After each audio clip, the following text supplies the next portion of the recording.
তুমি কালো, তোমার মুখে প্রচণ্ড বড় বড় দাগ, বড় বড় গর্ত আছে, তাই আমি তোমার মুখে মেকআপ করতে পারবো না, বা তোমার মুখে ব্লাশ ভালো লাগবে না। হ্যালো এভরিওয়ান, আর একটা নতুন মেকআপ ভিডিও নিয়ে আমি চলে এলাম। এই কথাগুলো কেন বললাম? এই কথাগুলো আমার একজন রিয়েল ক্লায়েন্টের।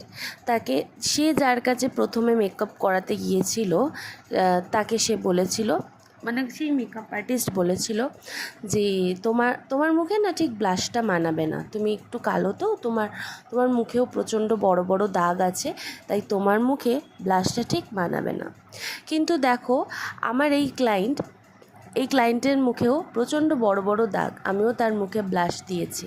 সে কতটা খুশি বা তার মুখে কতটা মানাচ্ছে, তো তোমরাই কমেন্ট করে জানিও।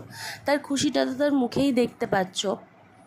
কেউ কালো, কেউ ফর্সা হতেই পারে, কিন্তু আমরা তো কেউ কালো ফর্সা নিয়ে আমরা এখানে কাজ করতে আসিনি। আমরা যারা বুকিং করবে তাদের সৌন্দর্যটাকে আরও এনহ্যান্স করতে এসেছি। তো কালো ফর্সা নিয়ে মাথা ঘামিয়ে কী লাভ? হতেই পারে কারোর গায়ের রঙ একটু চাপা, গায়ের রঙ নিয়ে কী যায় আসে বলো।